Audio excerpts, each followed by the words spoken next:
Hello everybody and welcome back to Lost Planeswalker. You're here with me, Jesse at the Lost Planeswalker, and today we're going to look at the first Marvel Secret Lair Commander deck I'm building with Black Panther Wakandan King. This is a super cool card, and let's dive in and see how we can build this. So, Black Panther Wakandan King is a green and a white. I love small 2-drop commanders. It's a legendary human noble hero, which is very fun. First strike, survey the realm. Whenever Black Panther or another creature you control enters, put a +1/+1 counter on target land you control. This is already starting out to be a really interesting commander. But then more Vibranium. For 3, move all +1/+1 counters from target land you control onto target creature. If one or more +1/+1 counters are moved this way, you gain that much life and draw a card. So right off the bat, commander here has first strike. We can move a bunch of counters at instant speed onto him, making him a really big threat during combat damage. He starts out as a 2/2, but it's very easy whenever creatures enter to put things on lands. So I think that there's some really cool ways you can build around this. One of the ways I think this would be really cool is the lands themselves, and there's a lot of ways to animate lands and already have them be giant creatures with all these +1/+1 counters on them. You can kind of do this out of nowhere, and I think it's going to be really powerful. Next, I want to look at all the small creatures and all the benefits from making a ton of tokens, whether that's through creatures or spells or other permanents on the board. There's lots of good stuff. And then, of course, lastly, is the good stuff. So before we dive into those lands and landfall effects, let's look at all the other cards printed in the secret layers that I think would be really great to add to this deck. So let's very quickly look at the secret lair cards that are coming out in this secret lair, and then additional ones from other ones that I think would be great to add. So of course we have the Arcane Signet that you can get for purchasing $200 worth of product, which is kind of outrageous. We have Heroic Intervention, Wakandan Skyscraper, Bast Blessing, which is a copy of Primal Vigor, Secure the Wastes, Soul Ring, and then we have Adamantium Bonding Tank, which is the Ozolith. I think that this one comes obviously from the Wolverine Secret Lair and the Soul Ring from the Iron Man one, but both of these are great additions to this deck. But let's dive right in and look at those landfall and land effects for the win. And we're going to start out by looking at land creatures, and there's so many different ways that this is going to be so powerful. We have Blinkmoth Nexus, Dryad Arbor, and Lair of the Hydra. For a single generic mana, Blinkmoth Nexus becomes a 1/1 Blinkmoth artifact creature with flying until the end of your turn. It's still a land. This is pretty great. In addition, for 1 and tap, you can power this up even more, and those counters can then be moved onto another creature in the process. So I think this is very cool and works very well with Black Panther. Dryad Arbor, obviously this is a creature, but it's also a land, so we can just put those straight onto a creature, so it becomes very powerful right there. And then Lair of the Hydra, this lets you add a green, but for X in a green until end of turn, Lair of the Hydra becomes an XX green Hydra creature. It's still a land, and X can't be 0. We can continue to put a ton of counters on this, and then for just 2 mana, be able to make this into a 1/1 with all those counters and make it a huge threat very cheaply. Looking at some ways to turn lands into creatures, we have Embodiment of Insight, Kamal, Fist of Kurosa, and Sylvan Awakening. Embodiment of Insight is a creature elemental with vigilance. Land creatures you control have vigilance, and landfall, whenever a land enters the battlefield under your control, you may have target land you control become a 3/3 elemental creature with haste until end of turn. It's still a land. This is a great way to buff up any of our lands into 3/3s and then whatever additional counters they have on them. Similarly, Kamal, Fist of Kurosa, 4 green legend creature human druid with single green, target land becomes a 1/1 creature until end of turn. It's still a land. And then for 2 green creatures you control get +3/+3, gain trample until end of turn. A great way to turn an entire board state lethal, but a great way to turn all of our lands into land creatures is Sylvan Awakening. 2 and a green sorcery until your next turn. All lands you control become 2/2 elemental creatures with reach, indestructible, and haste. They're still lands. Honestly, other than a mass exile spell, Sylvan Awakening is probably a pretty great spell to put in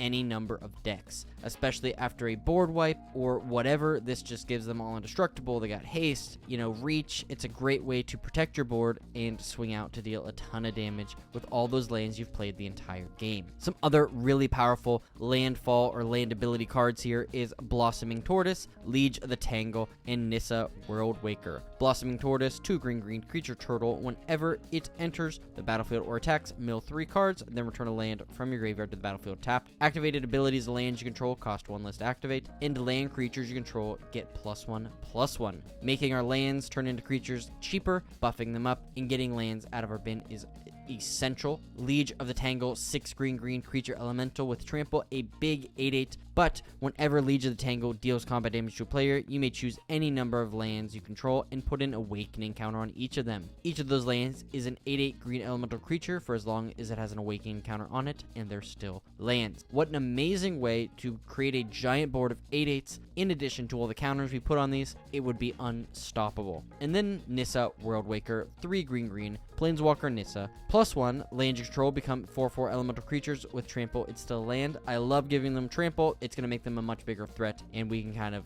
get some great value from Nissa the turn she comes down. Another +1, untap up to 4 target forests. Well, there certainly are a number of basics in this deck. I don't know, how many just forests there are, because we were really looking for those unique land creatures and have a high density of those. But then +7, search your library for any number of basic land cards, put them on the battlefield, then shuffle your library. Those lands become 4/4 elemental creatures with trample. They're still lands. Like I said, we do have some basics in this deck, but we're really focusing around getting those land creatures on the battlefield. So some other great landfall and lands for the win, we have Awaken the Woods, Cactus Preserve, Cave of the Frost Dragon, Cavernous Maw, Crawling Barrens, Dread Statuary, Felidar Retreat, Forbidding Watchtower, Inkmoth the Nexus, Jor-El, Empress of Beasts, Kamal, Heart of Krosa, Maja, Bredegard Protector, Mishra's Factory, Mishra's Foundry, Mobilized District, Mutavault, Nature's Affinity, Nissa Who Shakes the World, Restless Prairie, Staff of Titania, Stirring Wildwood,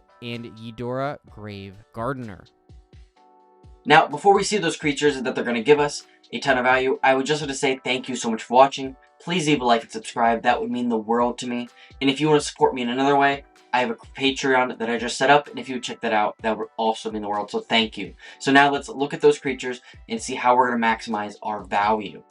To start out by looking at some of those cards, they're going to help maximize our value. We have Denly, Streetwise Lookout, Tokacia's Welcome, and Welcoming Vampire. Denly here is going to make it so creatures we control with power 2 or less can't be blocked by creatures with power 3 or greater, which is perfect for turning all of our lands into something bigger, but it also gives all of our other small pieces protection. And then if an ability of a creature you control with power 2 or less triggers, that triggers an additional time. Having our commander trigger twice is insane. It's very powerful and is definitely going to be a really big benefit to us. Tokacia's Welcome is 2 into white enchantment. Whenever one or more creatures with mana value 3 or less enters the battlefield under your control, draw a card. This triggers only once each turn. And very similarly, Welcoming Vampire, 2 and a white creature vampire with flying. Whenever one or more other creatures with power 2 or less enters the battlefield under your control, draw a card. This ability triggers only once each turn. Talking about creatures with power or mana value less than 2 or 3, we have some creatures that are going to make us even more creatures. So we have Kadira, Caller of the Small, Golta and Mavrin, and Ocelot Pride. Kadira, Caller of the Small, is 1 green and white leisure creature, Orc Ranger with Trample. Whenever Kadira, Caller of the Small, deals combat damage to a player, for each token you control, create a 1/1 white rabbit creature token.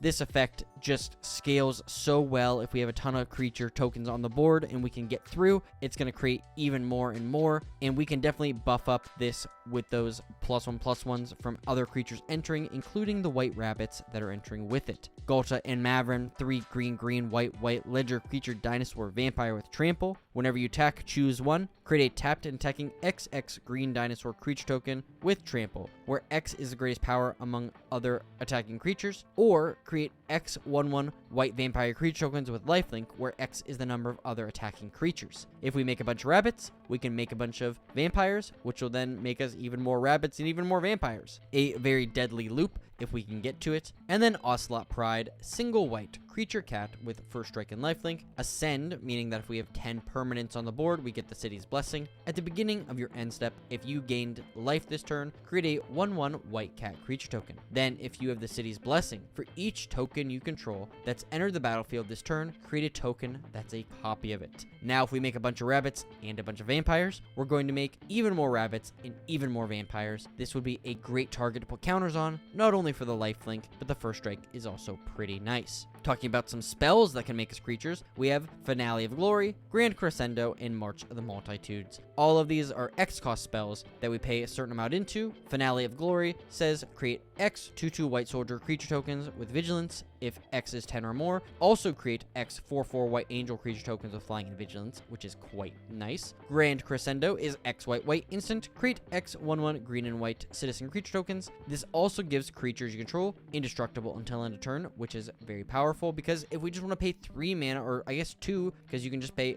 0 for X, you can just give all of your stuff indestructible and use this as a protection. And then March of the Multitudes, X green white instant, which we can convoke, which is super great for all of our tokens, meaning that we can tap all of those to make this even bigger. But we're going to create X 1/1 white soldier creature tokens with lifelink. A great way to protect our board, gave us some life, and make it really powerful. Now, some other ways to make creature tokens, we have Aura Mutation, Elsbeth, Sun's Champion, and Oketra's Monument. Aura Mutation, green and a white, instant, destroy target enchantment, create X 1/1 green sapling creature tokens where X is that enchantment's mana value. You're pretty much always going to have some enchantment in the game, and it's probably going to be a bother, so this is a great way to get a crunch of creature tokens in the process. Elsbeth, Sun's Champion, 4 white, legendary planeswalker Elsbeth, +1, create 3 1/1 white soldier creature tokens, which is excellent if you've ever played this and been able to just take up a couple times. It makes an insane amount of tokens. -3, destroy all creatures with power 4 or greater, and -7, you get an emblem with creatures you control, get +2/+2, and have flying.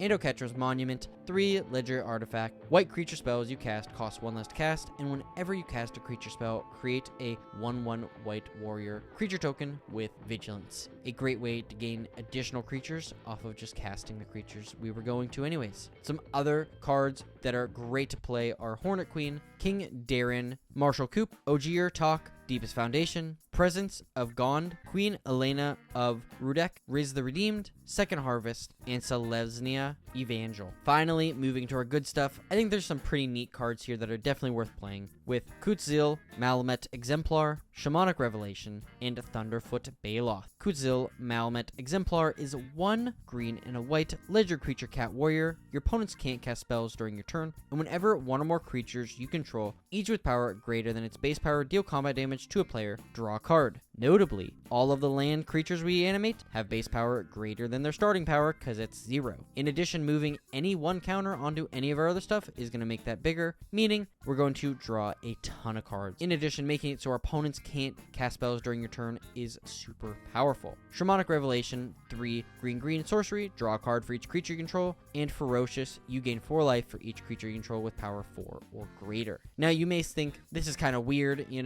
all of our creature tokens are pretty small. Yeah, we're going to draw a ton of cards, but gaining a ton of life is going to be a little harder. I agree with you, but we also have a ton of ways to buff up creatures. In addition, some of the things that turn our lands into creatures already buff them up a bit, so any kind of overrun effect that we may have in this deck is just going to make those even bigger, which I think is going to be very cool and is definitely going to benefit us in the long run. And another card that's going to help us get there is Thunderfoot Baloth, 4 green creature beast with Trample and Lieutenant. As long as you control your commander, Thunderfoot Baloth gets +2/+2, and other creatures you control get +2/+2 and have Trample. So a definitely really great card to have when you have Shamanic Revelation out. But the other good stuff cards here, of course, is Augur of Autumn, Bear Umbra, Blackbait Reforged, Champion of Lamholt, Citywide Bust, Commander Sphere, Growing Rights of Itlamok, Hardening Scales, Heirloom Epic, Kodama's Reach, Myriads, Wake, Rampant Growth, Sithis, the Viper's Fang, Skull Clamp, Sword of Hearth and Home, and Toski, Bearer of Secrets. Now, I did do a pretty extensive land base with, I think, some of the best land creatures, especially in these colors that you can get, so please check that out. In addition, there's a pretty hefty maybe board that you might want to look at to kind of swap out some of the cards that I thought, might not work or were a little too expensive. Thank you so much for watching. I hope you enjoyed this Black Panther Commander deck and that you were inspired by the cards that I added. And maybe you'll pick some of those up and put them into your own decks. You know, I'd love to hear your feedback. What do you think about my deck strategy involving land creatures and then just a bunch of big tokens? And, you know, what cards would you add or cut? I'd love to hear about it. In addition, if you would please leave a like, share this video with a friend, and subscribe, that would mean the world to me, so thank you, thank you, thank you.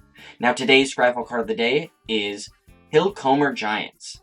The Giants believe the fossils they find in Lorwyn's rocky heights are dreams frozen in time, and they treasure them. Thank you so much for watching, and as always, I'll see you later, Planeswalkers.